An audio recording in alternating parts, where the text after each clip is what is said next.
Hej, du har ringet til Katrine. Men det er mor. Jeg tænker på, hvad vi gør i år med hensyn til julen. Jeg regner med, at vi er hos jer, som vi plejer.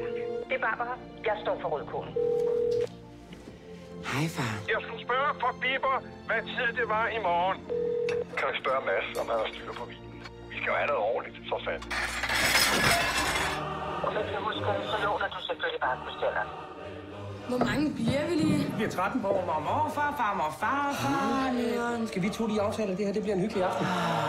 Glædelig jul.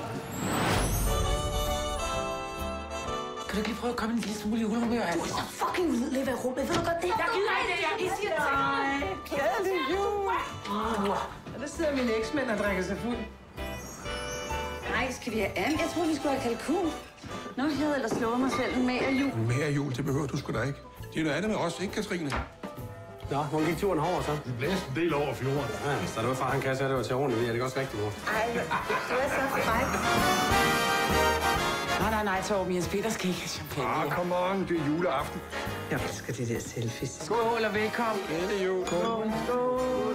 Og Patricia kommer også. Patricia? Nå. Oh well. Hej, søs. Hej, Patricia. Hvor ser du godt ud? Og jeg er så glad for, at man komme. Det måtte du heller ikke. Nej, kom nu. Hej. Er det okay? De spiser ikke så meget. De sner. Vil I have noget champagne? Ellers tak. Jeg drikker sgu ikke mere. Så.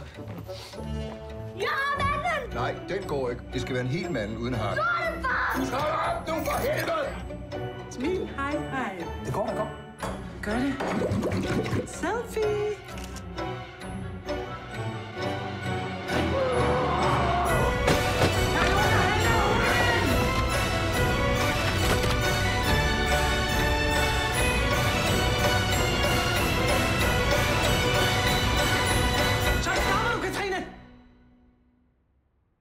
Jeg gider ikke mere, jeg tager hjem. Ja, det tror jeg også, jeg har. Ja, det behøver altså ikke at blive et problem, det her. Vi har rigeligt med sengetøj, ikke, Katrine?